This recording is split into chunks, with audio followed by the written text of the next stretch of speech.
Buenos días, mi nombre es María Catalina Ferraro García, soy alumna del TCU en Urgencias Médicas en la Universidad Abierta y a Distancia de México. Voy a presentar el tema tipos de trauma.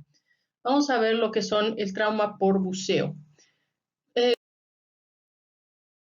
Para definir el buceo se define como esa actividad subacuática realizada con fines recreativos, de investigación o deporte en la que una persona se sumerge en un cuerpo de agua con o sin equipo especializado de buceo. Esto es el tanque de oxígeno y el traje. Lesiones por buceo o trauma por buceo, una de las tres tipos de lesiones que pueden llegar a experimentarse por los cambios de presión durante el buceo. Etiología. El aire está compuesto por oxígeno y nitrógeno en su mayoría. Cuando buceamos, la presión externa y el aire se comprimen, causando que se inhale un mayor número de moléculas comparadas con las que inhalamos en la superficie. El exceso de moléculas de oxígeno no se acumula en las grandes presiones, pero las de nitrógeno sí, tanto en sangre como en tejidos. Cuando se disminuye la presión externa durante el ascenso, el nitrógeno disuelto en la sangre y los tejidos forma pequeñas burbujas de sangre, pequeñas burbujas en la sangre. Estas burbujas pueden expandirse y lesionar los tejidos, o bien pueden obstruir los vasos o crear pequeños coágulos o trombos que se alojan en los mismos, impidiendo la irrigación. Mecanismo de lesión. La profundidad a la que se realiza la inmersión, volar después de bucear, estar en un ambiente presurizado e interrumpirlo bruscamente, realizar un ascenso demasiado rápido, no permitiendo un adecuado ajuste del cuerpo a la descompresión. Tipos de lesiones. Tenemos lo que es el barotrauma, que ocurre cuando se dañan los tejidos cerca de los espacios huecos dentro del cuerpo, senos paranasales, raíces dentarias, pulmones, oído, etc. Al no poder igualar la presión con la presión en el agua que lo rodea. El síndrome de descompresión. Este ocurre cuando se realiza un ascenso a una velocidad demasiado rápida y se forman las burbujas de nitrógeno en el cuerpo del buceador, causando daño en tejidos y nervios. Y el tercero, quizás la más leve, narcosis de nitrógeno. Esto ocurre cuando hay una acumulación de nitrógeno a nivel cerebral por las profundidades y el buceador experimenta lo que es la borrachera del buceo. Aquí tenemos el tipo de barotrauma junto con su presentación clínica y su manejo específico.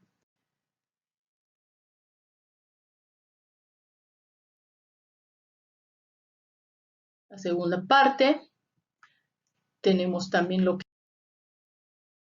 es la narcosis del nitrógeno con su etiología, que es la interferencia en los procesos electroquímicos por el cambio sináptico a nivel cerebral con un aumento de la solubilidad de los gases en los tejidos corporales. Una vez más, el mecanismo de lesión es el descenso a profundidades y el efecto anestésico de los gases a alta presión.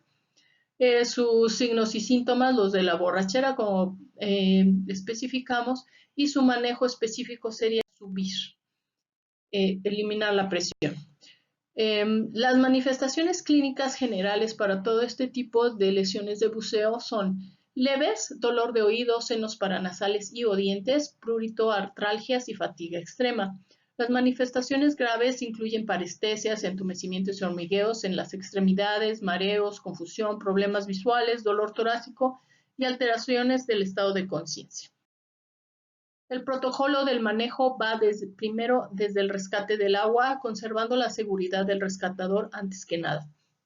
Mantener a la víctima en una posición neutral con inmovilización de columna y, de ser necesario, collarín cervical si estamos sospechando de algún otro tipo de trauma.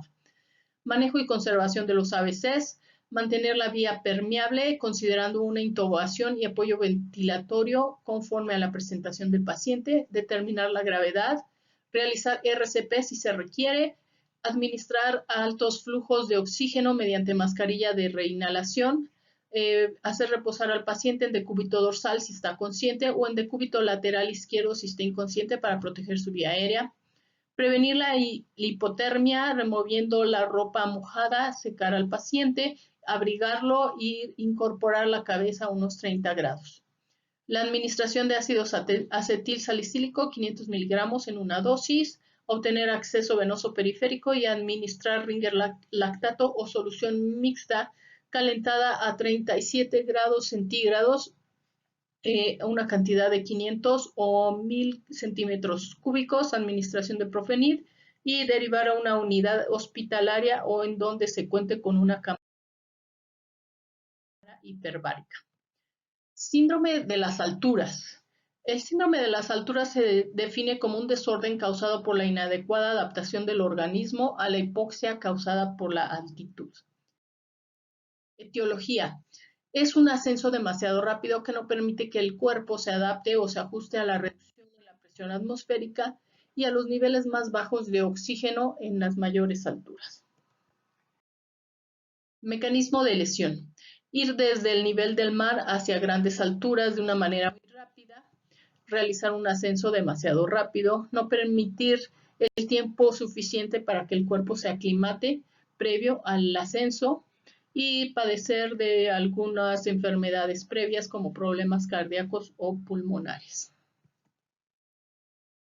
En la enfermedad de la montaña aguda va a presentar el paciente con jaqueca, insomnio, anorexia, náuseas y fatiga. El manejo va a ser el manejo y mantenimiento de los ABCs, la administración de oxígeno suplementario mediante puntas nasales a 2 litros por minuto, monitoreo cardíaco, examen de cabeza a pies en búsqueda de otro tipo de lesiones y condiciones, obtener un historial médico que incluya la velocidad de ascenso si el paciente ha padecido el mal de la montaña anteriormente y la velocidad de tiempo en que se establecieron los síntomas. Considerar si el paciente se encuentra a una altitud de 6.500 pies o mayor, y de lo contrario hay que considerar otras condiciones. Transportar al paciente de 500 a 1.000 metros más abajo del nivel en el que se encuentra y no aumentar la altitud hasta resolver los problemas. Obtener dirección médica para la administración de ondansetron IV o vía oral 250 miligramos, promactina o metoclopramida IV para la resolución de la sintomatología. En caso de signos de shock, comenzar la resucitación con fluidoterapia y transportar conforme a la condición del paciente. Edema pulmonar de las grandes alturas. Este puede ir desde dolor retroesternal, tos discreta, disnea, cianosis, taquicardia, shock, paro cardíaco, cambios en la visión, cefalea, confusión, desorientación, náusea, vómito, presentación de lumbalgias, debilidad, parestesias, parálisis, incontinencia, vértigo, ataxia. El manejo va a ser muy similar al anterior, excepto que aquí vamos a proporcionar oxígeno suplementario a 15 litros por minuto. Vamos a descender al paciente una vez más, mantener su temperatura corporal. Vamos a solicitar dirección médica para administrar nifedipino, 10 miligramos vía oral, y dexametasona en caso de que haya aparición de edema cerebral y el paciente se transporta de acuerdo a su presentación, a su gravedad. Edema cerebral por altitud. En el edema cerebral por altitud, el paciente va a presentar ataxia, confusión, conducta errática, alteración del estado de conciencia y una laxitud extrema. El manejo es muy similar al anterior. Aquí vamos a procurar que el paciente tenga una oxigenación cuando menos del 90% y vamos a proporcionar asistencia ventilatoria conforme a necesidades. Vamos a descender una vez más al paciente, lo vamos a transportar con la cabeza elevada cuando menos a 30 grados, solicitar dirección médica para la administración de dexametasona 8 miligramos vía IV intramuscular o vía oral y derivar a tratamiento hiperbárico. Muchas gracias.